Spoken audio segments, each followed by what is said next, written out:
Okay, let's start. We've got a full agenda today. Hi. Great. So thank you very much for coming today. My name is Andrzej Kamiński, and I'm one of the organizers of this meetup. And we started in 2017 in the new form of the what DevOps is and where DevOps is going to be. So it was 2017, and 8 years later, I would say, well, at the time when we started, it was really about, okay, DevOps is new, so we have to learn what this is and how to implement and what type of problems and challenges we have in organizations. Today, it's a household name. Today, 80% of organizations, according to State of DevOps report, 80% of organizations either fully implemented DevOps or implemented in some form. And it's great. So normally I would say, it's becoming boring, isn't it? Well, so we needed something new, which is actually AI. AI actually threw the wrench in this whole machine that's actually changing and reinventing everything. So AI is really changing the roles, it's changing the tools, and changing the way how we operate. Where this is going to go, nobody knows. But it's pretty interesting. And I was just speaking with someone just before this session, and the question was, okay, well, it's like any revolution, you know, just go up and there's a lot of hype, and then it's going to settle down, and it's going to be quiet, and it's going to be new normal. And I think it's different this time. And the difference is because in every single revolution that was before, the one constant factor that was different was the human and human brain. So humans, you know, learned the machines, whatever there were the steam machines and all this stuff. Today, AI is going to actually generate more ideas. So instead of slowing down, actually, I think it's going to speed up. It's going to be more and more, and to the point where our cognitive, we will have a cognitive overload of this information, and we will have to use AI to make sense out of this world. We've got 3 presentations today, and we'll be talking exactly about those items. We will start, first of all, about AI and job market and what is really being good for, how to adjust to this new reality, and how to talk to employers potentially, and how to become better and be much more marketable. But then we've got also impact on the systems. So, for example, observability, right, which is like a big thing. And in the past, this was relatively straightforward and easy. Right? Oh, okay, you've got the logs, you've got the monitoring, and then you've got the machine learning to actually try to figure out some patterns out of this, and then, okay, here we go, we know where the problem is. Well, guess what? It's not only about using machine learning or even AI in this moment to interpret what we see, but also how to monitor the AI workloads, because they are different. Right? The way how AI works is different. How can we monitor this one? And I'm not sure if Datadog knows about this yet, but it's coming big time, right? And then lastly, it is about how we write the software. And as we know, and I think there is a lot of anxiety in the world at this point, what's going to happen with my role? Where I'm going to be? I'm going to lose the job? Of course not, right? But we have to change. We have to start morphing. So someone who knows how to use AI will be much more marketable than someone who doesn't, even if they are the best developers. And there is the world really split in this moment, I think, into two camps. From one side, you've got, my programming sucks, and you know, and who is going to maintain those applications, and so on and so on. And then on the other side, you've got all these, okay, we will not need any more developers, and the application will code themselves on its own. The reality is, the truth is somewhere in between, right? But we don't know where it is at this point. So we'll have a presentation about this as well. If you stick to the end, you'll be able to win one of these books, and this was written by members of this community, and it's really very interesting. So it's a CI/CD pipeline cookbook. I think it's a really very good book. I've got it myself as well. So yeah. But before we start, I wanted to say thank you to our sponsors. So Affinity and Datadog for sponsoring this event. Without them, we won't be able to actually get here and share this information and community with the community and learn from each other and meet each other, right? And speak and be together. So thank you very much, and Naveen, over to you. Thank you, Andre. Thank you everyone for coming this evening. And before I introduce our speakers, I would encourage to have a look at this proof copy. This is very good CI/CD journey, works in VC, a lot of works in VC specific content, but generic content also. And this is a proof copy, so we need this copy returned. And this is something we will give as a giveaway after the end of this session today. So our first speaker today is from Affinity. So some of them who don't know, Affinity is a British Columbian-based company specializing in business and technology consulting and staffing. Renowned for its impressive growth, Affinity has been recognized for 3 consecutive years as one of the Canada's fastest growing companies by the Globe and the Mail, and for 6 consecutive years as one of the BC fastest growing company by business in Vancouver. The company supports over 50 BC-based organizations delivering tailored solutions that drive success across both the public and private sector. And from Affinity, we are joined by Dave and Sherri. And Dave, a little bit about Dave, he's the Vice President of Business Development at Affinity, and having more than 15 years of experience. He has been a driving force behind Affinity growth and success. He built the public sector business vertical from scratch, turning it into the primary revenue driver for the company. Additionally, he expanded Affinity offerings by creating an international recruitment division led by company expansion beyond BC and shifted its focus toward professional and consulting services. With Dave, we have been joined by Sherri, and she's an account manager and insurance sector lead at Affinity Group, bringing over 15 years of experience in IT, account management and recruitment.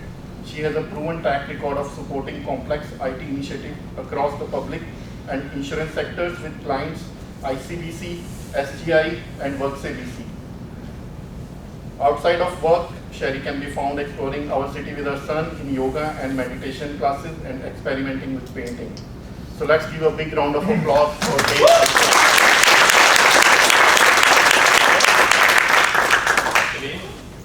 Thanks, Andre, as well, for doing this up and for bringing everyone together. I understand it's a big group and we were oversubscribed tonight. Am I not loud enough? You guys hear me okay back there? Yes. Don't worry about that. I'll just yell louder. It's funny, I asked my daughter actually before I came here, I said, hey, I'm a 6-year-old, I said, hey, do you have any advice for me? You know, she's been doing some different performances and so forth lately, and she said, yeah, talk really loud. So there we go. So you're right into that theme. But Andre keep this up for me, and it's a fun topic, I think, or an interesting topic at least to talk about right now, which is the IT labor market right now, what we're seeing in the province and in the city of Vancouver. It's a really interesting time, and so I'm excited today to get into this and speak a little bit to some of the trends and to what we're seeing. I was going to do an intro, but I feel like that's already been done. But Affinity Group, really quickly, we're a business technology consulting company. We support clients here in BC with about 400 consultants annually. We do a lot of work in the DevOps space. We do a lot of work in other spaces as well here in the province. We work with about 35 public sector clients, about 50 clients altogether in the province of BC. Today we're going to get into the company, we're going to do a labor market overview, we're going to talk a little bit about the state of AI in the labor market, we're going to talk about some of the forward-looking trends in AI, and we're going to talk a little bit about future-proofing your careers and some of the opportunities around that as well. We've gone through this. Onward. So Andre kind of queued this up a little bit, but right now there's a lot of doom and gloom, I think, in the market, right? Like over the course of the last few quarters, we've seen 3 major trends that have really impacted the market. Number 1, the BC election. Number 2, the snap federal election. And then number 3, obviously the tariffs. And all 3 of those have had a profound impact on demand in the market and really reshaped it. In particular, all 3 of them have caused different organizations, I think, to pause and take stock of what's going on. But let's establish a few baseline facts quickly, just to remove some of the doom and gloom, and just talk a little bit about what we're seeing out there. So unemployment rate for May across the country was 6.4%, which is across the province was 6.4%, which is up 2.2%. This number is roughly in line with our historical average for the province, so it's just a little bit higher than what we've seen historically. The broader market here in Vancouver, we've got about 120,000 people roughly employed in IT, depending on how you want to define technology. 9% of the labor force, 5-year average growth rate is 5.6%. Even over the course of the last 5 years, we've grown by about 30% in the province. The composition of that is roughly 85% people working as full-time employees and 15% of the labor force working as contractors. I wanted to highlight this as well, just immigration right now. It's one of the major trends I think that's driving the market. One of the things that we've seen over the course of the last year is a steep reduction in the number of permanent residents that have been granted and skilled workers permits that have been granted. In particular, the BC PNP program, the Provincial Nominee Program, which is a program that's used to help fast track highly skilled talent to the province. Historically, the last few years, we were seeing 8,000 of these being granted annually. This year, it's down to 4,000. BC had asked for 11,000. But part of the broader sector is in general, we're seeing about a 20% reduction in terms of the work permits that are being granted internationally. Come on in.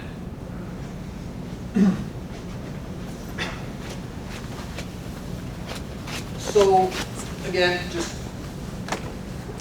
current market state, one of the things that we're seeing really is a rebalancing in the public sector and the private sector across the province. What we've seen over the course of the last few years, really since 2022, 2021 timeframe coming out of COVID, was an overhiring. So what you're seeing in the top left is BC public sector employees. This is the trend line, and you can see that it's spiked. We've hired a lot more folks into the public sector over the course of the last 3 or so years. Below is the private sector. This is the trend line. Again, we're short about 223,000 jobs across the province in total there. And then if you look at this graph here in the bottom right-hand corner, what you see is BC is the third slowest province in terms of the country in terms of private sector job growth, with the green, blue, gray diamond being what the long-term historical averages are. So some of the trends that we're seeing there.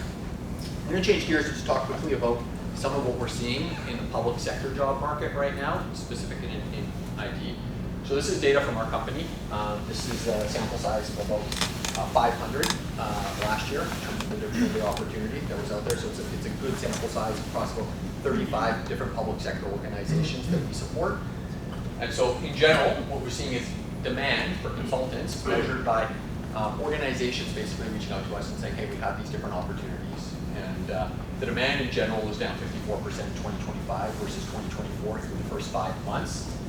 I don't want to say leading the charge, but leading the charge is healthcare. So in healthcare, we've seen an 81% decline in IT consultant demand year over year. This is driven right now by an audit that's going on, kind of a DOGE style audit that they're doing across healthcare and trying to get spending more in line with historical norms. And so we've seen a really sharp reduction in demand in IT consulting and healthcare. Number 2 is in higher ed. We alluded to immigration earlier on. Student work permits and student visas are way down year over year. I'm hearing numbers like 70% reduction. And the numbers I've seen in terms of the economic impact of that is roughly $1.8 billion coming out of BC's higher ed institutions. And so the result of that is that there's a lot of work being paused by those different institutions. Number 3, municipal government. I saw a crazy stat that they only sold 80-something new condos in Q1 in all of GVRD. So like Vancouver, Richmond, Surrey, all of these different places. It's extremely slow right now, and some of those new housing permits and that activity helps fund municipal governments as well. And so we've seen a moderate slowdown there, but I wouldn't be surprised if that would increase over the course. So did you say 80 condos? Correct. 80 new condos. Condos or towers? Condos. Yeah, what are you talking about? Towers? Are these towers or units? What are you talking Units. 80 units sold. In Q1 in the GVRD is the number. Yeah, it's very difficult. Yeah. That's nuts. Yeah. Like one of those towers is like 400 about? units. You're saying basically the condo market has collapsed. Correct. That's what the numbers say. That's all I'm saying. I'm not saying good riddance to the speculators, right? Right? Screw 'em. We'll say that. And then lastly, crowns. So coming down to crowns, we've seen a 17% reduction in demand from crowns. Part of that's driven by discretionary spending. So we've got organizations like BC, LDB that have demand way down, BCLC as well. Different organizations like that right now that are really starting to reduce demand as well. So some challenging trends when we look across the public sector. Sorry, I wish I had some more exciting and positive news, but give it to you straight. Capital, so I want to change gears, talk a little about some of the private sector impacts and some of what we're seeing right now in the market. Again, this is quarterly information, so there's some variability here. Will we get a copy of these slides somehow? If you like it. Okay. I'll send it to Andre. Andre can. Yeah. Okay, Either way. great. Yeah.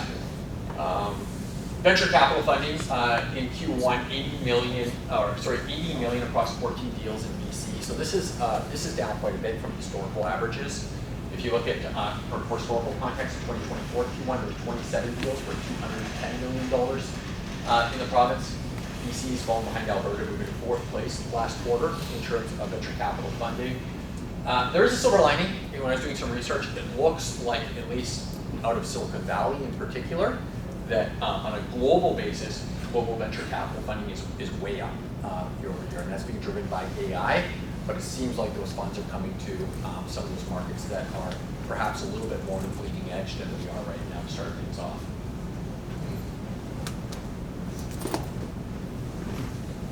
Private sector impact. So it seems like predominantly most of the layoffs that we're seeing right now are concentrated in the real estate market and some other markets. We haven't seen a ton in IT yet in terms of layoffs, so that's positive news.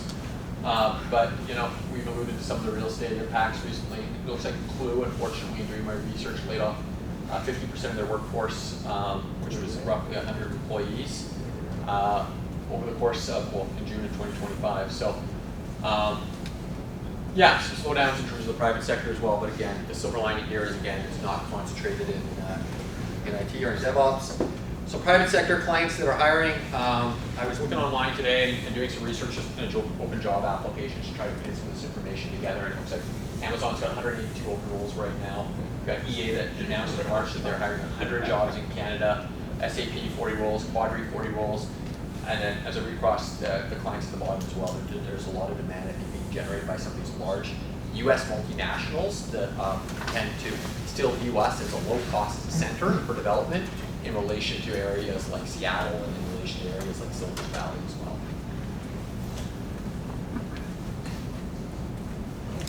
All right, so did I miss one? No, we didn't. So I wanted to put a pin in that as in terms of an update in terms of what we're seeing in the public and private sectors, and talk a little bit about AI and some of the trends that we're seeing there, and then maybe we get to some more positive news here in a little while as well. So AI, so some of the stats, 40% of employers expect to reduce their workforce where AI can automate tasks. So we're starting to see this right now. We're seeing things like Microsoft laying off 3% of its workforce, the shifts focused AI growth, Salesforce laying off 1,000 employees as they move towards AI hiring, a number of other large enterprises shifting right now and laying employees off in order to move towards AI. Some of the hiring trends that we're seeing around AI right now, only 1.8% of jobs right now, job postings require AI-related skills. That seems low, but I assume that number is going to be dramatically impacted over the course of the next year. I don't be surprised if that number 5 to 10 is. Up to 60% of current jobs will require significant adaptation due to AI. Workers with AI expertise can earn 56% higher wage than workers without AI. And industries most exposed to AI are generating 3x more revenue per employee. The chart on the right just shows you the trend line in terms of AI showing up in job postings. You guys all know this. You guys all know this probably a lot better than me in terms of AI and DevOps, but just to go through some of the numbers, reduce software release cycles by up to 60%, 45% improvement in build and test efficiency, increased productivity by 55%, 40% reduction in downtime, 70% increase in test coverage. Again, the business case writes itself in terms of DevOps and integrating AI. In fact, AI is said to contribute $15.7 trillion to the global economy by 2030, with 6.6 trillion from productivity gains. So that's about 7 times, I don't think that's right. Canada's GDP is what, 2 trillion? So 3 times Canada's GDP, and I think US GDP is roughly 30 trillion for context. So some scary things. 95 million jobs will be displaced in the next 5 years by AI, but here comes the silver lining. 170 million new jobs are slated to be created over the next 5 years, and that's from the World Economic Forum's Future of Jobs report for this year. So a net gain of 75 million jobs are projected through from AI. In terms of demand around different skill sets, DevOps, I feel like this is a little bit skewed because this list goes lower, but DevOps is projected to grow at 44% over the course of the next 5 years in terms of demand. And you can see some of the other skill sets as well. Some of the required skills that are going to impact DevOps specifically: AI and big data, networks and cybersecurity, technology literacy, some of the soft skills: resiliency and flexibility, agility, analytical thinking, finally leadership and social influence. Funny nobody's talking about blockchain anymore, huh? We might have it in the next slide. Let's see. Let's see if blockchain's in here. So we talked a little bit about where these jobs are going to come from, and it's interesting because I think none of us knew what jobs were going to come out of Web 2.0, and none of us envisioned that when the internet came and all of these different changes. But these are just some ideas, right? But there's a million of these different industries where we've crossed a critical threshold that is going to, as AI integrates, that is going to unlock new industries and create new industries that don't exist today. You know, things like neurotechnology, AI drug discovery, synthetic biology, all of these different areas are going to be massively disruptive and create entire new industries that require people to retool and to reskill. And that's where those 75 million net new jobs are going to come from, and where the 170 million jobs are largely going to be created. So, talk a little bit about future-proofing yourself and adapting to what's next. I saw Marie Hastings say this just the other day. I think Andre alluded to this earlier on. When new technology starts cresting, the best move is to surf the wave, right, as opposed to trying to fight it or trying to resist it. And so, I'll talk about a few of the things that we recommend right now in terms of riding the AI wave. The number one point that we'll put all this up to kick off is a focus on our relationships and human connection. So what we're seeing and what we anticipate to see is it's very easy for people to fabricate or exaggerate on resumes with AI, right? Like, we're in the era now where people can take a job description and say, create something that speaks to this without having any necessary experience, right? And so what does that mean, right? What that means is that human connection and being able to go through and validate and have people who can speak for you and speak to your skills is going to be more important than what's been historically. Gone are the days of like, oh, this person had the best CV, right? Because like, everyone's going to have a phenomenal CV moving forward, right? And so it's a really important point is human connection. So how do you build those skills, or how do you develop those? It's things like this, right? It's getting together with people, it's spending time with your colleagues, it's investing in building relationships and strong relationships with people in order to ensure that you're well positioned for that. Number two, you guys are going to be better positioned than me around a lot of these technologies and a lot of these trends and so forth. But it's using AI every day. I use LLMs like ridiculously now. But I'm sure that other tools that you guys are going to want to integrate into your development cycles and so forth are going to be paramount importance for you guys to be able to weather the storm. So using AI daily, using AI tools for code reviews, debugging assistance, doing things like being really intentional, listening to podcasts, watching YouTube, watching different videos, being intentional around how can I actively integrate and improve my understanding of AI today is going to be critical. And I think the third point around upskilling and technical skills, again, that comes back, I think, to some of that chart that we were just looking at, right? Like all of those nascent and new emerging technologies and sectors and so forth. Like today's market doesn't have the skills necessary to meet a lot of that demand, right? And the folks who are willing to be adaptable, who are willing to invest in training themselves and upskilling themselves are the people who are going to be able to meet the demands of those future jobs and future demand. And frankly, those are probably going to be the most sought after their jobs and the most highly paid jobs in the future moving forward as well. Rounding things out, just some key takeaways, right? The consultant landscape is changing. It's a challenging landscape right now. Frankly, it looks like it's going to be challenging for the next little while out there, but there's opportunity. AI is increasing productivity and redefining roles, right? So again, right now going through, it's a situation where jobs are going to be very fluid. People are going to be, you look at those stats around Microsoft laying off 3% of its workforce, but you see the back half of that sentence, and it's like to invest in AI, to hire around AI, and Salesforce, and it had the same back half of the sentence, right? They're laying off here to build the necessary capital to reinvest over here.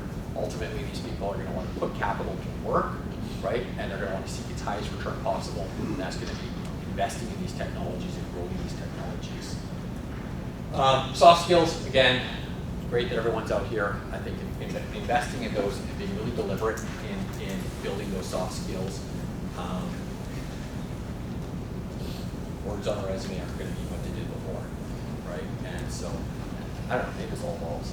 Maybe people ultimately are doing VR interviews. I don't know how. We'll see. But anyways, for the time being, investing in those soft skills. And then finally, the AI winners will be those who adapt and not resist. And so again, be intentional, think about this on a daily basis, find ways that you can integrate these practices into what you do in your job on a daily basis. Be intentional around, hey, what are the skills that I'm going to be missing for some of these jobs for the future? What are the things I want to do in the future? What are the micro-credentialing that I can do in order to meet the demands of those areas? So that's the presentation. Appreciate everyone taking the time. And I've got a couple of minutes for questions, I guess. Or Andre, do you want me on the stage? Yes, no, absolutely. Yeah, no. Cool. We open the floor to the questions. Cool. Thank you. Yes. What do you see happening to salaries in BC? Salaries in BC are going down right now. We're seeing that both in the consulting market and in the employee market. So we're still holding on to our reputation as a low-wage province? We are, and I think that one of the criticisms of being Vancouver historically has been the cost of living in Vancouver is kind of like, we're a little lower wage, but like, is it really more affordable? And you're starting to see that correction as well. And so I think in both fronts now you're seeing that, unfortunately, we're holding on to that reputation. You think we're losing people because of the high cost of living? I don't know. I think that the numbers I've seen are that interprovincial migration between BC and Alberta has had a net outflow for the first time, right? Like I think I saw that statistic a quarter or so ago. So, on balance, we still have a lot of people coming to BC who are highly skilled and a lot of demand to come to this beautiful province. But we're definitely seeing some more folks leave than what we saw historically. What kind of money do you think you got to earn? What are you guys paying your consultants? You tell me, man. It'll be 6 figures, right? So yeah. Sorry, I saw you in the back there. Yeah. So the number of projected jobs, right, growth, what you showed earlier, I guess that's worldwide, I guess, right? That number, or is it worldwide? Worldwide. Yeah. This figure is count. Any kind of a percentage for BC, considering the landscape, public and private companies we have in BC? What the number? Unfortunately, I wasn't able to find any good numbers forecasting out from BC, but I would anticipate that we alluded to the investments that we're seeing in Silicon Valley right now, and I would anticipate that wages are going to spike down there. Like you guys probably all heard about Elon Musk's, or not Elon Musk, but Mark Zuckerberg's offers this week. You guys hear about this? $100 million signing bonuses for some of these engineers. I heard he had to create something like a $14 billion fund to hire 50 people, right? $100 million plus annual wages. Anyways, point being, wages are going to creep up there, and then ultimately I think that creates opportunity in these markets where we have highly skilled folks that maybe have a little bit of a lower price point in some of those other markets, and so it probably will increase demand in these markets ultimately as well. Because we were hearing some news around, right, more data centers towards Calgary and other areas, so Yeah. it seems like, that is more growing than BC. Yes. Because maybe I might have missed some other news related to BC where the growth is projected or some new No, the data investments supports coming the in. fact right now that Alberta is growing faster in technology than BC. Yeah, the data supports that. I think it's the fastest growing market though in Canada right now from a technology perspective. And they are doing some of those, big data center projects and a bunch of other work as well. And I always say that in Alberta the market knows how oil goes. So a figure I heard from some meetings I was in Alberta recently was they project a $65 a barrel price of oil in the market, and then for every dollar under $65, the impact to the market is $400 million to the government is $400 million in revenue, right? So if the price on average I think was like $61 at the time or so forth, so they were forecasting a $1.6 billion shortfall in their funding on the account of the average price. So depending on how oil goes, but outside of oil as well, I think the investments in technology in the market are really showing up. Thank you. Yes, sir. So, I don't know, since you are exploring the AI and everything, so as a business analyst, what would you recommend? What certifications do I need as a business analyst to move into, into AI? Well, not an expert in AI. More an expert in the labor market, but I'm not sure offhand. I can get back to you on that. Or if anyone else has any recommendations, perhaps for this gentleman. Business analysis certificates for AI. Such a thing? Well, we'll look into it. But maybe I can get your contact information. I'll get back to you if that's cool. Okay, thank you. Yes, sir. Looking at having a safe full-time job as with the government versus doing a consulting or something like that as an opportunity, reward versus in this market, was it better to switch to consulting role because that's where new roles will be coming into? Is the question, just to reiterate, the question is it better to switch to being a consultant in this market? Because a salaried employee to a consultant. Pardon me? From a salaried employee to a consultant, is that a better switch? I mean, it's personal for everyone, right? Like depending on where you're at and what your personal circumstances, whether it's like, for some folks they want benefits and they want different things and stability in their life, and some people they want to jump from one engagement to another engagement and have a little bit of variability and expose themselves to different environments. So I think it's just very dependent on personal circumstance. So there's no real like broad brush that you can make it by. Good to go? Any other questions? All right, I appreciate everyone taking the time. Thank you.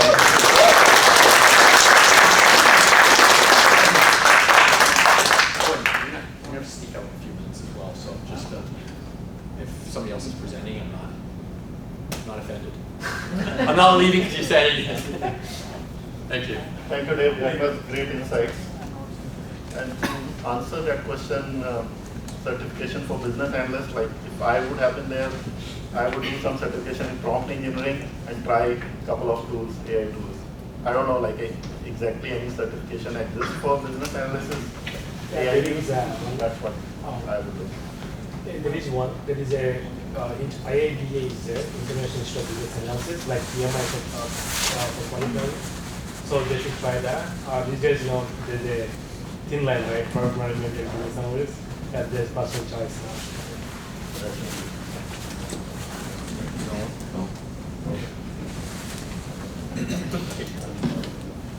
Okay, so our next presentation, next speakers are from Datadog.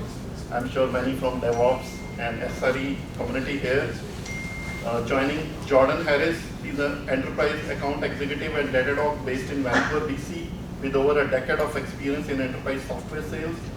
He focuses on helping organizations achieve end-to-end visibility across their cloud environment through robust observability strategy with a deep understanding of challenges DevOps team face. And joining Jordan is along with Alex Fernandez.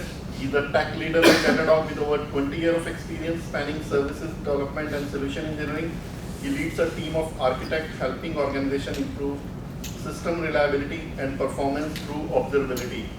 His focus is on enabling team to gain real-time visibility into infrastructure and application to support faster troubleshooting and smarter decision making.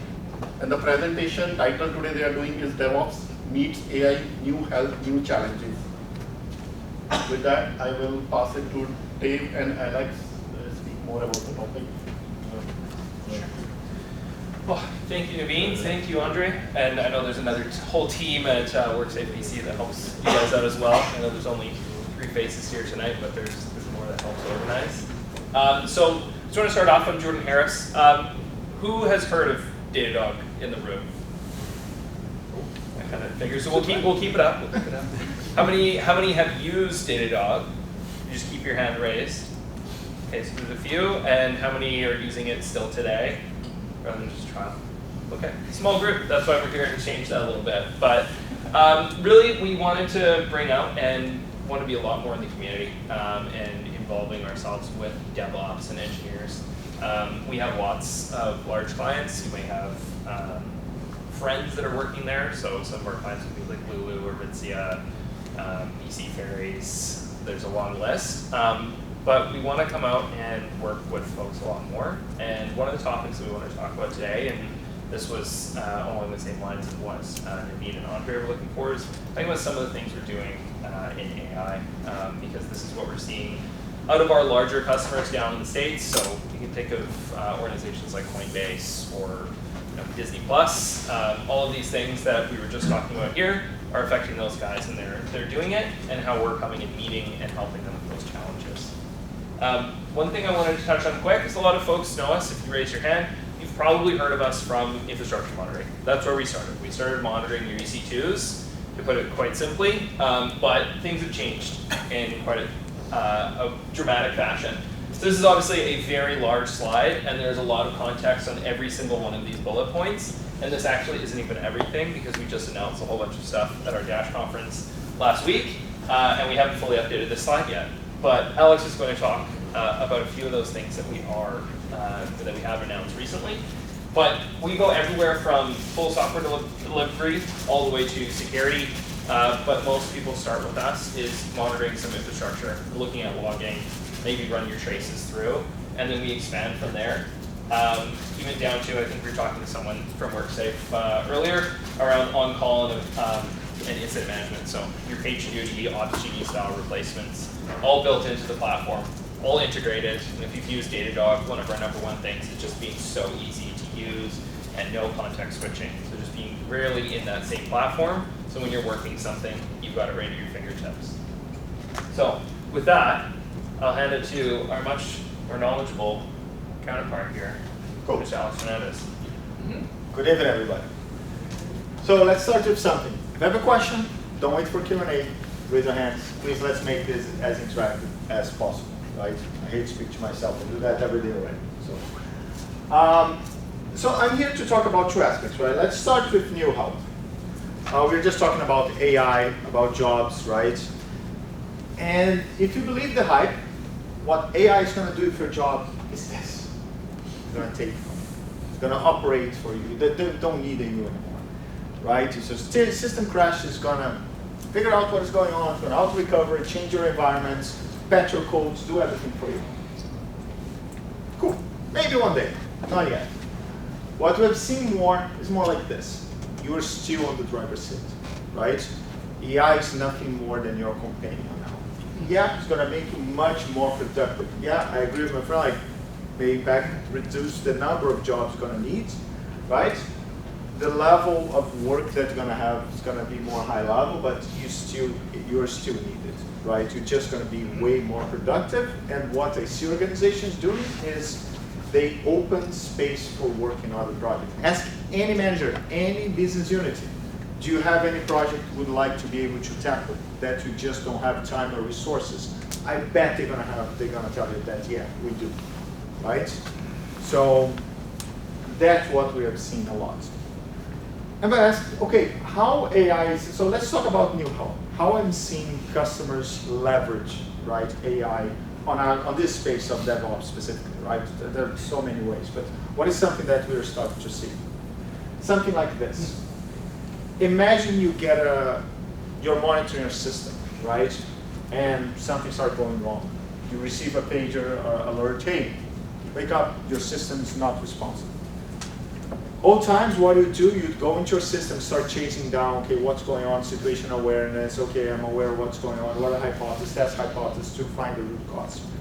Now, as soon as you get that alert gets triggered and you get notified, you have your helper on your back end. Start creating hypotheses, start testing the hypothesis.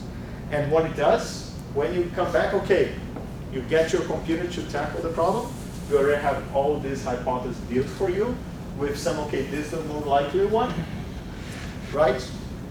And notice that I say it's not that this is the answer for sure. Those are all hypotheses, most likely, very probabilistic. Like we all know, we are talking about hallucinations of AI. We all laugh about the 6 fingers, the hands, right, and things like this. So that's why it's important, collaboration and transparency, right? Especially this part, when you look at the hypothesis, great AI, how did you get there?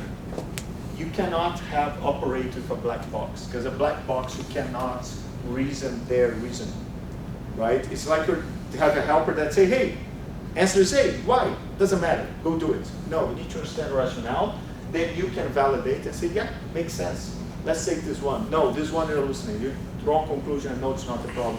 Let's take another direction. But it's helping, right? Even if you bounce ideas or all of that. Make sense? Anyone, any questions, any comments? Please, they said, let's make it interactive. So the hypothesis is generated from some certain failure modes, right? Like these are alerts, these are the possible reasons that others are creating. Where do those get informed? Like those have to be inputted to the system? That's something that we're going to talk later, but I can speed up, that's fine. AI, when you talk about OpenAI, Claude, whatever LLM model you want to talk about, they are the reasoning brains. But to your point, they need the data. Data is still gold, or black oil, whatever you want to call it nowadays. Yeah. So to your point, you need to have, in this case, a broad platform. I'm going to skip just because I think it illustrates well. You need to have what we call foundation for observability data. Otherwise, you don't have on top of what to rationalize. Right? So the more data you have, the better job that AI will be able to work. Does it make sense? Did I answer the question? Yes. Okay, so it's not out of the blue, right? Okay. Maybe another one. No? I just wanted to say that you already have the whole internet, yes, with the whole documentation, and it can be found with the help of the simplest tools that will be connected to React agent, for example, yeah? And this React agent can be steered, let's say, by any simple open source, even open source AI model. So basically, the problem of hallucinations was already solved for this particular case. But you still need the data. Domain-specific data is what you need. Not just domain-specific, it's your data, it's your system. Yeah. It's not domain in the sense of observability domain. You also need that, right? We can get into, when you get into tools and all that. But you still need the data. Because without the data, it's like you have a very intelligent person, but doesn't understand, I don't know, some subjects, how they're going to rationalize on top of that. Make sense? Okay, everybody? So, on top of that goes a little bit that, right? Okay? Do they have a question? So, you still need to teach your AI somehow, right? So you mentioned about the domain expertise, right? How are we going to do that? Because what is happening, in our space, we do a lot of that. A lot of people are looking for the single pane of glass, right? This is the third one, observability. That's, hey, I have all these silos I need to break. I need to bring in a single interface so I can have all that data in a single place. Think about the same thing applied for AI. You don't want to go, oh, I need to go on this AI if I want to look at this domain, I need to go at that AI if I need to talk about this domain. You go at the AI where the domain data lives. How do I bring the domain data into the AI, right? That's where tools are coming in place, right? That's where MCP servers are coming to place. That probably it's the new meme of the internet, the MCP server, right? It's a new blockchain. I do MCP server, right? Yeah. So that's what the beauty, right? It's also to make that data available through this, in this case, MCP servers. People are calling USB or the AI now. To make it available. So you can have, let's say, people loving these coders that use something like, here in the case you have Codex, or if you use Claude, or if you use whatever, like Cursor, is how do I get all this observability data into the interface that I use every day, right? This comes through MCP servers, right? That's another very important aspect. How do you allow that, all that data that we talk about, right? And even act on your data, not just bring the data, but also allow, MCP server is not about bringing domain expertise, but also allow you to take actions on that domain, right? In this case, let's say I'm a developer, receive a, hey, I have a problem, I'm concerned, okay, what is my problem? Oh, is a Redis problem? Yeah, great, here's my monitor. Yeah, I don't like the threshold, make it more sensitive. Okay, I'm gonna update you these values. Are you okay? Yes. And they're gonna apply that update for you, right? But again, you didn't have to go into Microsoft, into Datadog world in our case, right? Because of MCP servers allows you to bring us into your environment that you deal with every day. Questions? Related to MCP and to your own experience with your current customers. In your current customer base, are you seeing them building their own context MCPs that Datadog is accessing? Or are you accessing some other MCP? It's the other way around. Okay. So first of all, MCP is something new even for us. It's a new preview for us. Okay. And what we are providing the MCP server for their customers. So imagine you are a customer of Datadog who are using Cursor. That's something that you have a lot, right? So you go into Cursor and say, hey, I have this MCP server. Goes there, finds out which tools are available, and registers. Okay, now Cursor, you have these tools available, which allow them, their developers now, when they're talking to their Cursor, to say, hey, do I have an instance? What about logs of my service, the recent ones? What is going on? It gives the knowledge to interact with us. So you're helping to build those MCP servers? We have, yeah, we make them available. You just connect, you just consume them. Yeah, makes sense? Yeah. Any questions? No? So what I want to guys take from this first part, data is your differential advantage. The more data you have, more responsive you're going to be able to be, right? So it's a little bit back to the big data world, right? So just keep collecting data, right? Because many of that's going to be useful right away. Many of that, hey, go figure out what should it do. Okay? So for that, you need a platform, a foundation that's going to allow you to collect all that data. Questions? I feel you have a comment.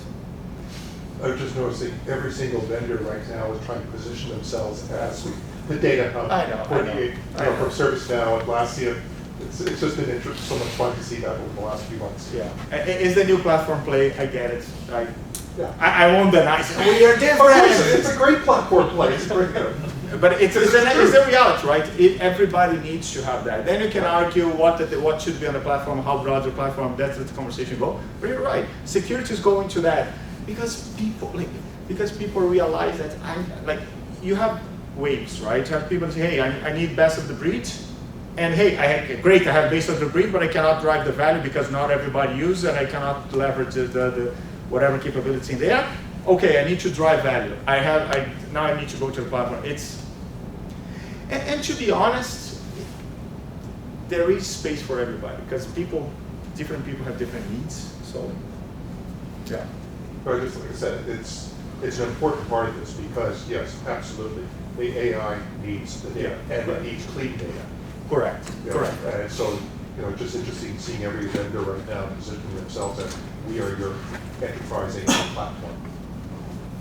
It's funny that we have been telling this story for a long time because when we started, it was all about breaking silos, right? It was not around AI, it was about interconnectivity of the data, right? Because when you go and on DevOps, when you receive an alert, first thing you need to do is situational awareness. So what's going on? So on a single platform, single pane of glass, it's much easier because the tool helps you with all that correlation, helps you with getting faster situational awareness. But now it's becoming important because that data is being consumed by other AIs, including our mascot, right? That's Datadog. It's operating like your SRE, right? Imagine you getting back from an instance and you having terrible at slide clicking today. Oh my gosh. Imagine you getting on an instance and you have all these hypotheses laid down to you. Imagine the help, right? And then you can just validate it. Okay, this is what I think, what I think. And not just that, because in Datadog you can run the instance from inside Datadog. So let alone that, for example, examples that AI helping, right? Because we can manage, so we have the data of your instance, and we created your, let's say, Slack Teams channel for that incident. When you join that channel, because you go to the war room, now it's virtual, we right away give you a summary. We create a summary of what's going on in that instance. Say, hey, this is the summary of what's going on in this instance. When you close that, tell me here, who here likes to write postmortems? I'm going to wait for you guys to answer. Taking time people to raise their hands. Are you guys tired at the end of the day? Need coffee? I've done it, yeah. No, not saying you've done it. I said, do you like it? Nobody likes it, right? So, for example, we write the postmortem for you. So you can have documentation or you can just polish, right? We try, again, jokes aside, things that we try to help you, right? So all this being helped, and why? Because we have all that data, right? That's why it's important, right? Kind of stuff. Okay. So if we are talking about the data, how you can differentiate something Datadog to something like data platforms like a Databricks, because I can't bring all these data to Databricks and do all these cleaning, building very good data platform, look into LLMs and getting the insight from my data. So how you differentiate Datadog? If we are talking about, okay, I want to use this tool to clean the data, collect the data, or look into LLMs, how you differentiate your platform to other platforms? From Databricks? Probably Databricks, okay, or other competitors. Sure. So Databricks is not a competitor of Datadog. In fact, we help a lot them for multiple reasons, right? And Databricks is a BI processing platform used a lot on top of data lakes for BI use cases. It's not us, because we collect the data. We are the ones responsible to collect the data. When you collect the data, we already put like a kind of a models on top. We know what data is being collected. We know the map. We know the correlation. We know the graph network, right? The graph data. We have all that information, so it's ours. We bring that in. We know how it's structured. We know what to expect. Yeah. So for us, very easy to build an AI to work on top of that. So at the end of the day, I as a developer wants to check that data, query that data, You go straight lots into of analysis. So can I do it through Datadog, Oh, yeah. or I need to basically? No, you're doing Datadog. Okay. You do everything Datadog. And not just that, because it's something purposefully built for you, as we're going to see on the next step. Some challenge, how we're trying to help with those challenges. Great. Okay, makes sense. Questions? Sorry, ladies first, sorry. I'm good, sorry, come back. Yeah, so you mentioned about it helping you write postmortems and also, I guess, summaries. Yeah. And as we all know, like AI sometimes hallucinate. I guess my question is, how do you ensure the reliability of the information on the postmortem? We don't. I would argue that's impossible, right? It's a very good question. Remember I mentioned collaboration, right? This part is very key. So what it does, it gives you that, hey, this is what we understand. What do you think? And we go from there. I would be, If anyone says, no, I cannot guarantee that, okay, so you're willing to let an LLM operate in your production? If they say yes, tell me who it is, because I want to short their stock. Okay. Did I ask a question? Is it okay if I ask a follow-up? Yeah, of course, please. Yeah, then I guess instead of guaranteeing reliability, how do you? Thank you. Thank you. How do you, I guess, improve transparency so that the developers can kind of trust the output more? Sure. That kind of thing, right? We always try to show your reasoning behind that. We always expose you link to the source data, right? In the case of post-mortem, we're going to expose, hey, this is what is behind it, right? And then you can correct. It's no different than, like, I use a lot, like I use code, right? I use some OpenAI to send text. I never go blindly. I always, okay, yeah, makes sense, go, right? You're still responsible for that content, right? Thank you so much. No problem. Thank you. Please. Hey, so right now you were just talking about the data and the intelligence that you put on top of the data. And you said that's our data. Yeah. And that just made me, like, as someone who uses Splunk, well, we don't use Datadog, but and that just made me realize that, okay, like like our logs and stuff that go into Datadog, those are proprietary company logs and they're not Datadog. Like, who owns that data? Does Datadog own that data? No, you own that data. And the way that brings into context is no different than when you use something like a RAG to enrich your data, right? It's still your data. We're just helping you with that. Right. Yeah, but it's still your data. Yeah. We don't. Okay, it's a misconception that we don't use that data to train the model. When something like Bits AI is working, it is just getting data from your data and using like engines to reason over that data. Gets graph data because we know your service network, right? Your service, assuming you use, let's say, the whole platform, right? We know which service talk to who, all the microservices, how they connect, they get graph information. Use that to do, for example, consequence, right? Oh, a very common use case in DevOps, right? When things break, when they change. If nothing changed, rarely it's going to break. Something needs to change, right? So something very common. Oh, service now is not responding. Okay, let me look on what upstream, which services that service call, all that mesh the calls. Okay, that one stopped responding. Okay, stop responding, started throwing 500. When? At this point in time. Okay, what happened there? Oh, a new version was deployed. So likely that was the root cause. That kind of reasoning, and it's all very simple based on your data because we have all that.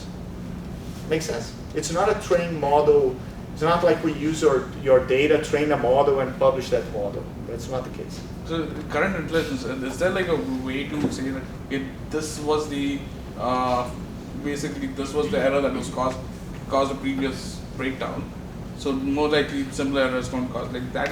Does Datadog right now be able to understand? Yeah, we can, because we look at part kind of, that's something that this Bits SRE is going to do, which is look at past incidents and build and help to build that hypothesis, the new hypothesis. Questions, anyone? Yeah, what about the prediction features in Datadog? So at the present moment, Datadog is able to gather a lot of information from different layers of the system, like infrastructure, platform layer, application, so on and so forth. And in case you will be able to integrate some kind of AI agent on top of observability, yeah, it is possible to build like an anomaly detection tool that will be able to observe and catch some kind of correlation with different.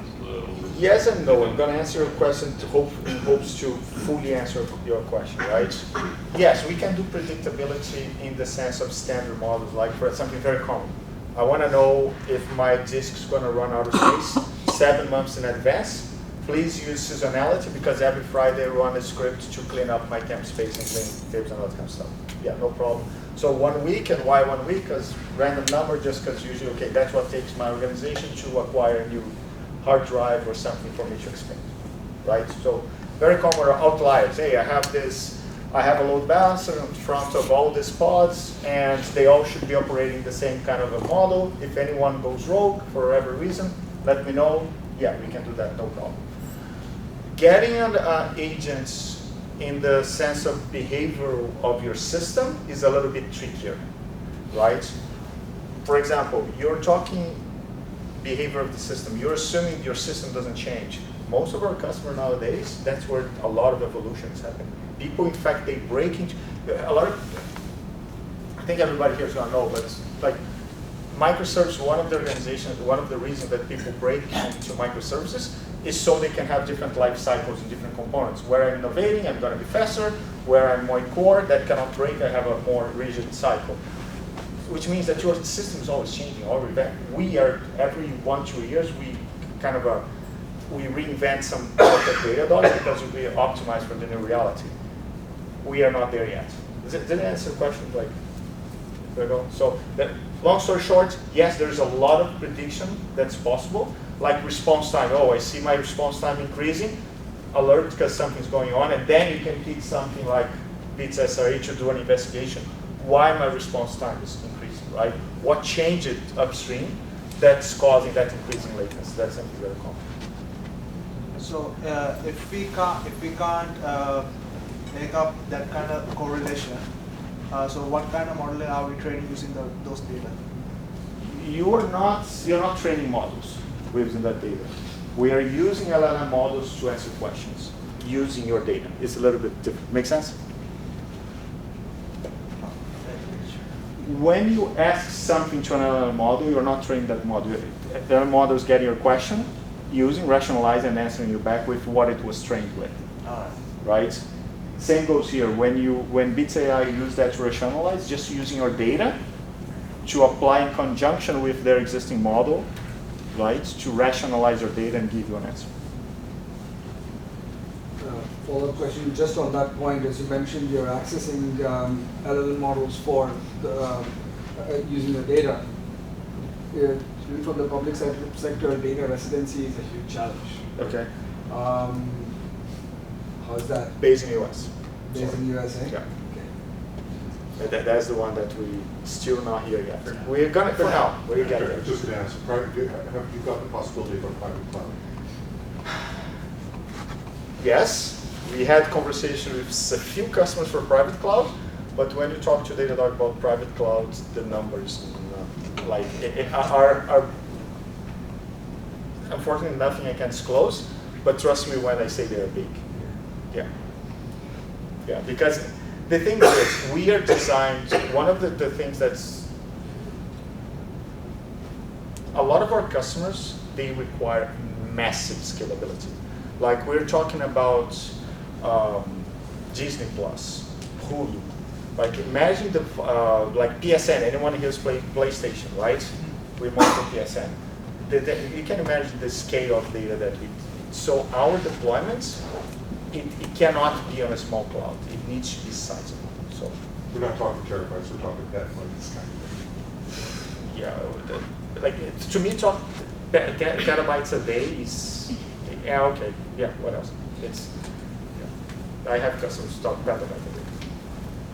We had a customer that they did a POC with that was very interesting. And they said, okay, but you told me you're going to send me this much data, send me more. That's fine, but what's going on? Yeah, we just realized we have been dropping a lot of logs because of load balance couldn't accommodate. And yeah, that was an interesting one. Sorry, any question? I need to be careful with time, but maybe that's why, if it's there in the future slides, maybe we can park the question. Okay. I was just asking about, right, the costing part, right? Now, cost all the the I don't talk. No, not just I just show the candy. General perspective, right? Whenever we run any query against LLM, right? If you are building a rack scenario, right? They charge based on tokens parsed, right? The 50K and the number of transactions you are getting, right? So how does that work with respect to Datadog? Because you could have major issues coming up, right? Like let's say some network is down, system is down, and it's an API-based transaction. Then you will have a lot of transactions or a lot of data generated getting into Datadog to process it. So everything we charge is for ingestion of data, is doing ingest. We never charge you, not 100% true at this point, because there have been some changes because of special cases. But Most of the time, we don't charge for queries, we don't charge for monitors. We want you to, if you need, use Datadog free. Sorry, included. So let me try to speed up here. So really quick, I spoke about this. Now, let me quickly talk about the challenges.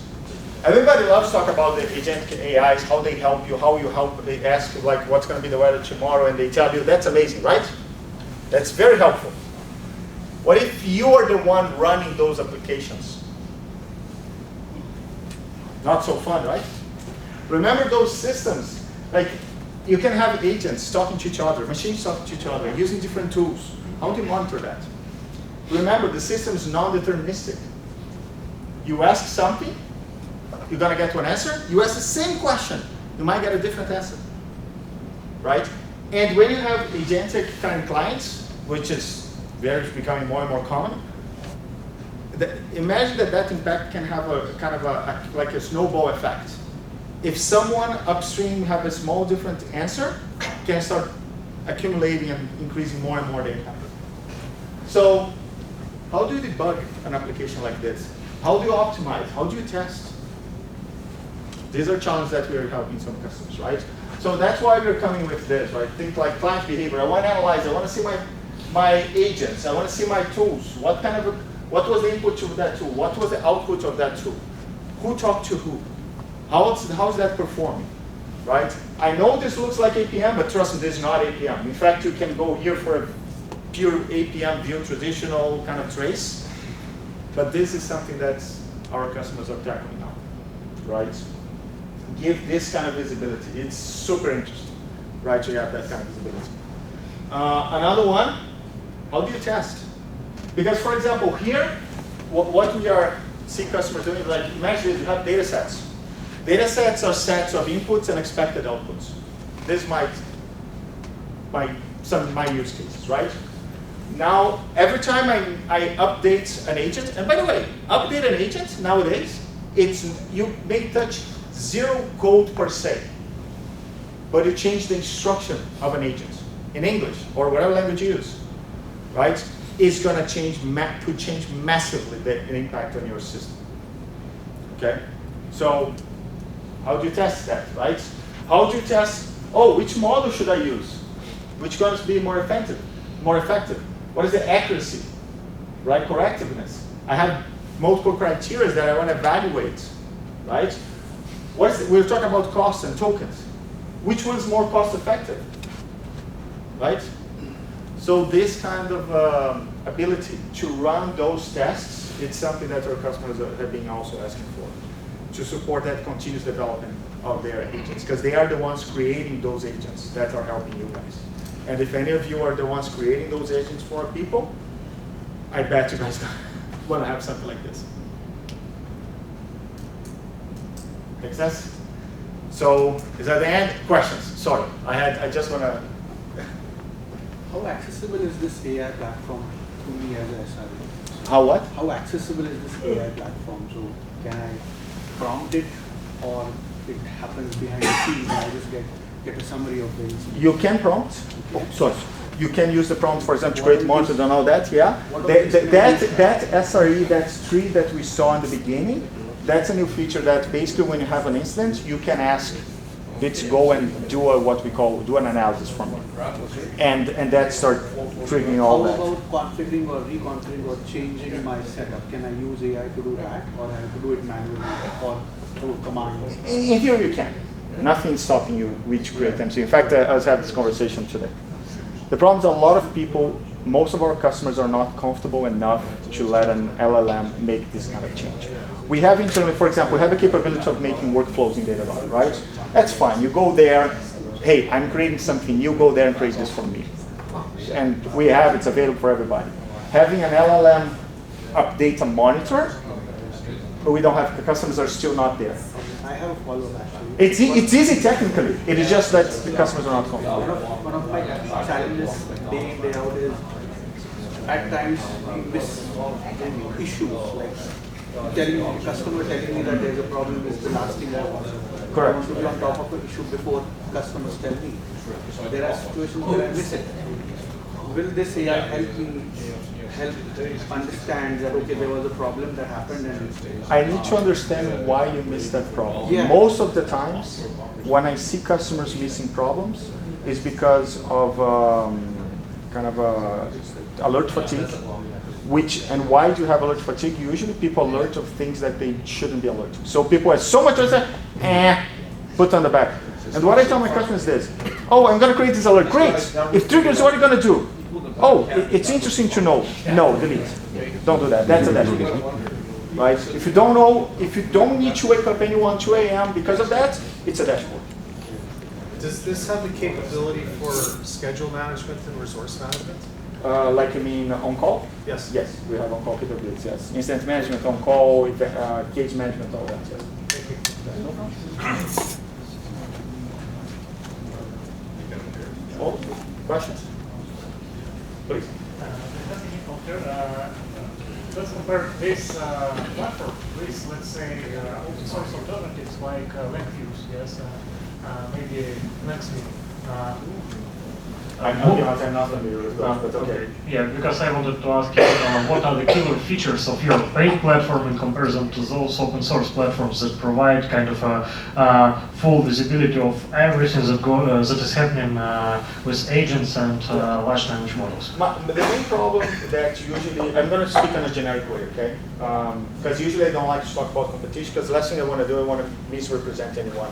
But speaking of open source in general, open source, I worked on a previous conference that they used to say open source, yeah, free as a puppy, right? Because there's no such a thing as free. Yeah, you don't pay for the software, but I bet you want enterprise support.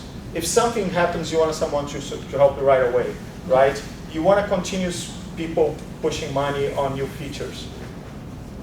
Like he mentioned about our Dash, just Google Dash 2025 announcements. We used to have one blog, now our blogs, they are long, and they need to be 4 parts, because that's the amount of things that we're putting out, right? I'm speaking, literally speaking, I spoke about 2 items. We have, I think, around 50, if not more, right? So, it's open source. Am I saying that open source is not the right answer for you? Not at all. There are people that are more than happy with open source. They're successful, but there are people that pretend, like, prefers to have something more, hey, I don't want to bother by that, I want an enterprise support, that's what I need. There's no, good and bad is in the eye of the beholder and on your needs, right? Is Bentley better than my car? Yeah, do I have one? No. That's the question. So, yeah. No problem. Well, we will be outside. Yeah. If you want to have more conversations. There's 4 of us here, so we can probably field more than the one-to-one here. But thank you very much. I hope it was useful. Thank you so much.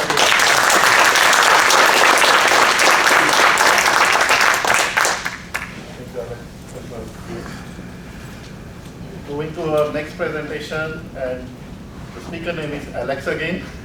Alex He's a software development professional known for his innovation approach to technology and digital solutions. With a career spanning several decades, Alex has established himself as a respected figure in the tech industry, especially in the area of software development. He possesses a deep understanding of various development methodology, making him proficient in creating robust and efficient software solutions. Alex's dedication to this field is evident in his continuous pursuit of knowledge and his enthusiasm for embracing new technology. Outside of his professional pursuit, he is passionate about music, particularly playing the guitar. He also has a keen interest in high-quality audio experience and enjoy collective vinyl records. And this combination of technical expertise and artistic inclination makes Alex a unique and multifaceted individual in the tech world. Let's give a big round of applause. And I just want to add that some of you might remember Alex from previous presentations, and what is always interesting about Alex is that he's controversial.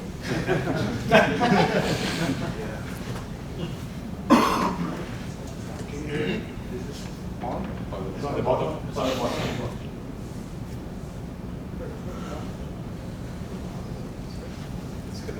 Hidden, okay, hidden. Do I have a clicker or do I have to? no clicker. Here, you can have one. Hold on. How much is that per hour? It's a separate. Click it as a separate. Per cycle. How do you operate it? Oh, just click here. Just go ahead and do this. Okay. Mine doesn't, okay.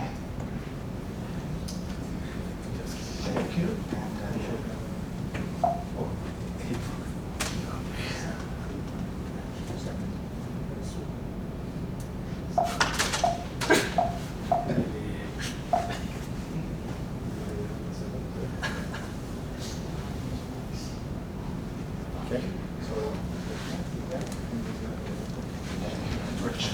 Thank you.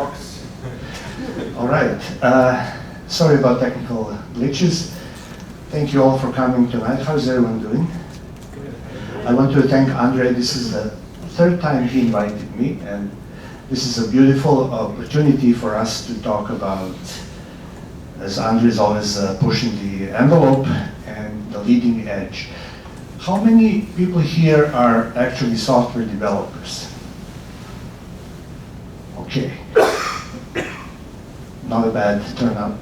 I may be bringing a bit of good news, because I think with what we are discovering now with AI, and we're doing a lot of experimentation, I believe that it's opening the doors for more people to become software developers. I will try to demonstrate today how can even those of you who have not been doing maybe day-to-day software development can join the forces, because I believe that the way technology is moving, we will need more and more quality software.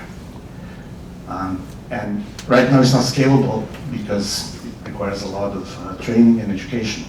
So anyway, today I'll be talking about the future of refactoring, or what they call the test-driven navigation. Let's see how this clicker works. Okay. Making the shift from implementation to specification. Right now, most of the software development is roll up your sleeves and do the implementation, very tedious work, and I believe we can make a transition and move more into specification. First, start with the inspirational quote, Rumi. As you start to walk on the way appears. So what that means is that clarity cannot be ours before we act. So clarity comes from action. And today I'm going to try and demonstrate how does that work in software development. I will try to use the empirical approach rather than philosophical, because you should be able to question everything we're talking about here. I will try not to push any propaganda. I'm not a vendor, I'm not selling anything. I'm just trying to probe our craft. Okay, let me start with the most profound statement I've ever met in my, I've been developing software for 35 years. Ron Jeffries, how many people know about Ron Jeffries? He's the co-signatory for the Agile Manifesto, and I think one of the best software developers I ever met. He says that the trick is to never let the code not be working. So what does it mean to never let the code not be working? Anyone can explain this? Okay, today we're going to try explain what does that mean. But basically, it's all about batches. There's work done in small batches and there's work done in large batches. And software is never done. So sometimes people think that, okay, well, I need you to build me this software product, and when it's done, I can go home and everything is done. No, that's not what software is. Because if we say that software is being done, it's like saying the lawn is being mowed, which is not the case. You have to keep doing it. So when we're working in a team and we meet somebody, we're starting to use single characters as variables, then you'll probably see a pushback. Somebody say, well, we don't do that here. Or somebody says, okay, I made this long code. Why did you do this? Because it was easy. At what cost? At cost to maintainability. So maintainability is going to be the kind of central topic here that I'm going to be talking about. And we also see people say, who wants to write variables like FM? And then all the hands go up, and then, but who wants to read that? Then nobody wants to do that. So we often, fall for the path of least resistance, and then we suffer down the road. Or, for example, this, what open source project, in your opinion, has the highest code quality? And somebody says, my code is so high in quality, only I can understand it. So we've all been there, right? Or this one, get worsening. First you get the tech job, then you ask for documentation for the interim project. They tell you, well, it's no documentation, but you can read the code. Then the code has no comments, and you realize the variable name is 3 characters, and then you realize there are files with thousands of code. So you basically melt down, you kind of start losing it. Okay, so let's get serious and clean some code. So what does it mean to clean the code? Basically, we're talking about refactoring. Now, how many people here know about refactoring and what it means? Okay, cool. So what is refactoring? It's basically the activity of changing the structure of the code without changing the behavior of the code. So a lot of people can grasp, okay, there's a structure of the code and I want to change it, but in my experience sometimes people are not aware of what is the behavior of the code, or how do we measure it, how do we detect the behavior of the code. I mean, if there's an IoT, for example, you write some program that's going to open the garage door, then you can see the garage door behaves, opens and closes. But if the code is running in memory, then how do we know it behaves? Okay, so what are the reasons for refactoring? We want to enhance code readability, we want to reduce complexity, we want to improve maintainability, improve extensibility, performance, etc. Or one of my favorite books in programming is I will refactor that code later today. Another hilarious joke in that yourself. Because when we're working on things like, well, this is a bowl of spaghetti code. Yeah, sure, I'll do it later, and that later never comes. Or I'll just do a little refactoring. There's a legacy code base that you woken the beast, and then you spend like 6 years of your life in agonizing suffering. So, okay, me personally, I've spent many years on the job trying to learn how to refactor the code. I've invested a lot of time in that because I realize it's a very important skill, and it's not easy to get there. So what are the human challenges of refactoring? Number one, it is tedious and time-consuming. Humans are slow at repetitive, project-wide changes. Secondly, it's risky. I make a change, there's a high risk of introducing bugs, and it requires extensive testing, and we're walking on eggshells. Also, it's cognitively draining. We have to hold the entire system context in our head, and it's very, very draining and exhausting. And of course, it's always often deprioritized because there are business pressures, there are new features need to be delivered, and then we're like, okay, well, it's a nice to have thing, but leave it for later. And thus we accumulate debt or technical debt. So in my observation, and you may push back and disagree, but it's just my personal observation, about up to 90% of the time spent developing software is actually maintaining. It's maybe 10 or a little bit more just building new things, but we're doing a lot of refactoring maintaining. So back in November, almost 3 years ago, 2022, ChatGPT launched. And then artists were agonizing, but to be honest, I felt relieved back then. I liked it. I did not feel it's a bad thing. But there are people who protest against new technology, no wheels here in new technology, blah, blah, blah. And in truth, now I admit that, back then AI technology was quite immature. The AI generated code back then, from prompts, was unpredictable touch and go situation. We've all been there, it was pretty unreliable. However, the technology kept maturing and we kept learning how to leverage it. So the AI we're using today is the worst AI we will ever use. There are very little chances it's going to get worse, only get better. So why is it why is AI still not suitable for prompt-driven software development, the so-called vibe coding? Because we're just supposed to not to be stressing and just vibe coding, everything's cool. But in my experience, and I've tried it, AI agents, or whatever we want to call them, have the tendency to work in large batches. That's somehow one of the big problems there. The current breed of AI agents that I tried are notorious for being people pleasers. You may have noticed that. Those agents are extremely biased toward being fully agreeable with whatever a user says. Like, I go in and talk to them, and they're like, oh wow, I'm blown away, this is the best thing I've ever heard. How are you so smart? How did you come up with that? This is phenomenal. I don't know, but that's probably sales pitch, but it's getting very annoying to me. And also, they seem trained to deliver the complete solution in one fell swoop. So I ask you to do something and just goes and does so many things. That's a problem, because AI agents seem to be overly biased and they always overbid on the work. And to me, that's a big problem. And that's what I call the Big Bang delivery model. Big Bang with a bow tie. It says something and then all of a sudden it delivers the entire jungle and everything.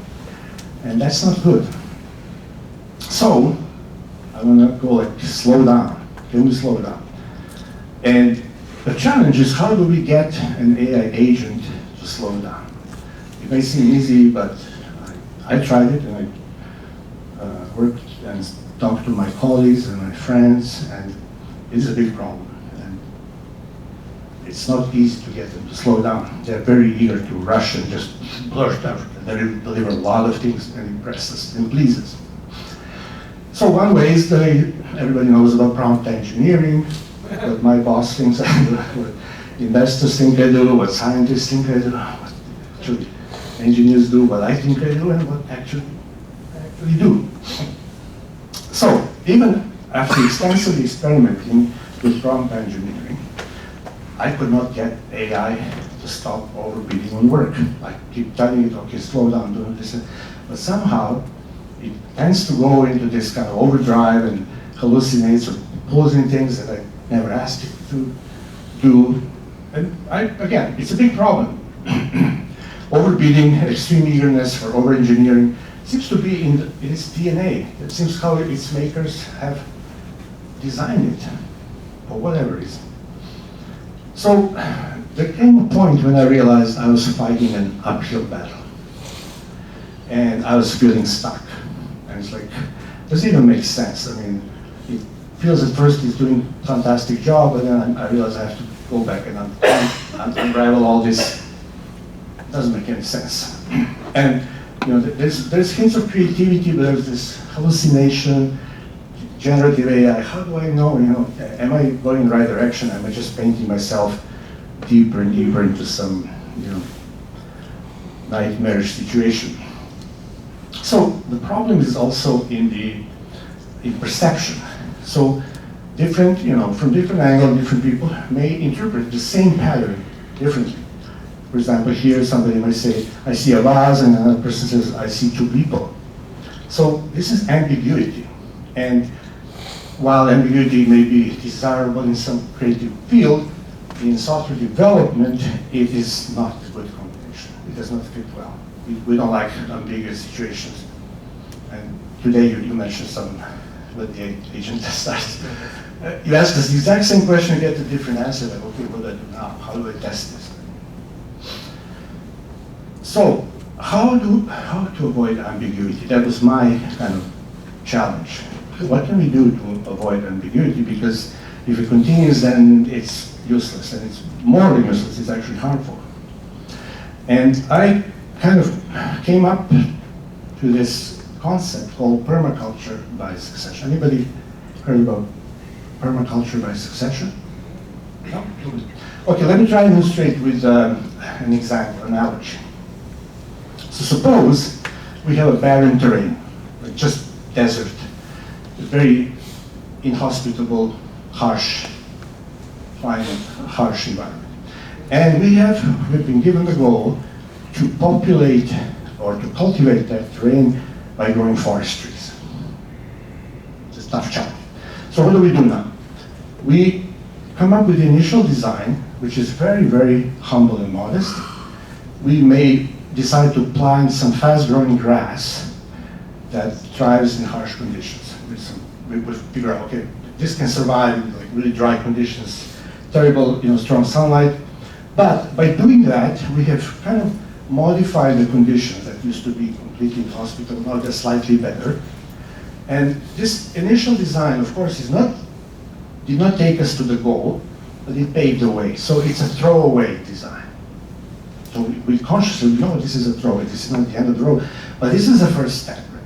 So then the next step, once that takes over, we introduce something called manzanita shrubs, which also thrive in harsh conditions, but can improve the harsh conditions in a little bit and make it more hospitable. And then the next step, we can add larger bushes and on, until we finally plant the Douglas fir trees, and now we have reached the goal. So this is what is called permaculture by succession. We are succeeding, or every design we do is a throwaway design, consciously made. But we know we cannot go straight from the desert to the big lush forest. So vibe coding, to me, at this point, attempts to go from a barren terrain straight to the big forest of fully grown fir trees. And that's kind of deceptive. At least in my experience, how I try to find it. Which is unsustainable, that's what you are. Cannot have. Or look at this, I found this. Claude 4 just refactored my entire code base in one call. 25 tool invocations, 3,000 plus new lines, 12 brand new files. It modularized everything, broke up monoliths, cleaned up spaghetti, none of it worked. Boy, it was beautiful. Okay, so vibe coding, right? So this is what we are currently faced with. So now my next thought is like, how do we do permaculture by succession with AI in software development? So I'm a big extreme programmer bigot. Anyone here like extreme programming or has? So that's my kind of go-to discipline. I've been doing this for like 25 years, actually 24. So I don't want to go into what is extreme programming. We can talk later if you're interested. But there's one aspect of extreme programming that I particularly find useful and like. This is called the practice of 3 C's. Anyone knows about 3 C's? Okay, one person. So let me quickly explain. 3 C's is based on card, conversation, confirmation. So first we grab a simple card, a physical card, and write a simple statement. It's by design limited. You cannot do a big novel there. Then we take that card and we move into the conversation, which is a collaboration. Fosters creativity, collaboration. We now discuss, and I'll give you an example to illustrate. And once we have kind of agreed, okay, this is how we go about with this card, then the third step is confirmation. Now we test, we create the confirmation example. We create a test that is going to prove that the acceptance criteria are met. So this is the 3 C's in extreme programming. Okay, so here's an example. The first C, which is a card. Let's say we grab a card, and I'm going to use really trivial example because we don't have much time to go into elaborate issues here. So let's say we just say, okay, calculate the order grand total. Right now we have this system, it's taking orders and it's storing orders, but it does not know how to give us the order total. So we cannot actually charge customers who are taking orders. All right, so now we have this card, we get together, and we start talking about, we are into conversation, the second C. And we go like, look, we should first calculate the order total to include all the items. There could be none or one or more. Then we should add sales tax to it. And then Oh, they said, wait, what about the tariffs? Oh, I forgot about tariffs. Okay, well, that's the harsh reality. Now we have kind of concluded what does it take to calculate our total. And now we move into the third C, which is the confirmation example. And we go, look, let's say the order total is all items added up to $100. And then sales tax on top of that will be $5. And then the tariffs on top of that will be $20 this week. And basically, we are looking at 125 grand total. So this is the confirmation example. All right. So now we want to use AI to help us implement this, right? So we've seen that prompting is not going to really work for us because of this overbidding and working in large batches and all of a sudden events, all kinds of features and bells and whistles. So we need guardrails that are stricter than prompting. So what guardrails can we use? And Andre knows, and some people know, I'm really big on testing. So to me it's a big deal in software. So I will reach for testing. And instead of engineering a prompt, I would work on writing an executable expectation. So we have an expectation of the system, and it should be executable, meaning a test, right? So then we run this test and see it fail. It's very important to see the test fail. I can explain later why it's so important. And once the test fails, we turn to the AI agent, or whatever you want to call it, and ask it to make changes to the system, to the code, to make the test pass. So now we say, look, here's the test, can you make it pass? And the reason I like test-driven development is I don't need to debug code. It saves me the agony of debugging. I'm the Chuck Norris of software development. Okay, Alex, this sounds reasonable, but what's the catch? And indeed, there is a catch. And this catch is pretty big, but we need to swallow the bitter pill if we want to graduate to using AI when we're doing software development. So what's the catch? The catch is called tiny steps. So why is it a catch? Well, in my experience and introspection and working with my colleagues, etc., we don't like tiny steps. For whatever reason, it's a human condition. We are kind of impatient. I'll be there. Okay, don't really go all these like piddly things. Just go and do it.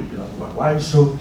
So this is the challenge, right? And indeed, throughout my career, I always find working with people that nobody likes tiny steps, but that's what we have to do. So the first step I would like here to do is where's the pointer?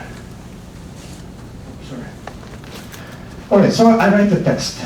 So here basically I'm describing the scenario that says calculate the order grand total, and then I give it one test that says calculate grand total including items total, sales tax, and tariffs. So for each one I have a line. Items is, I'm working off the confirmation example in the 3 C's.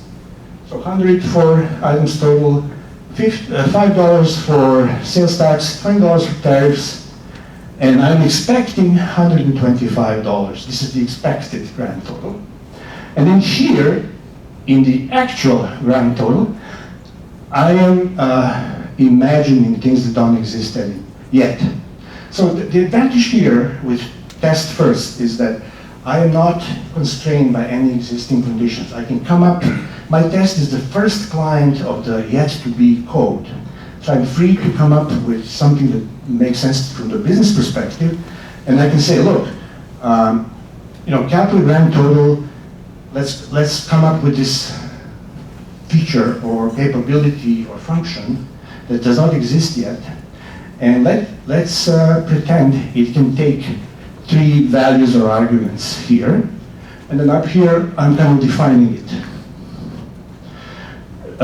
And before I can ask the AI to do something about it, I'm going to just provide a skeleton function. So it's just a signature and then no implementation yet. So that's all I have to do. Once I do that, I run the test. And I see the test fail. I see that the test tells me that hey, look, I ran this, I was expecting 125, and I got undefined. So it's working, it's broken. This thing is not working. Now, I turn around and go to the AI agent and say, look, here's the test, here's a skeleton function, make that test pass.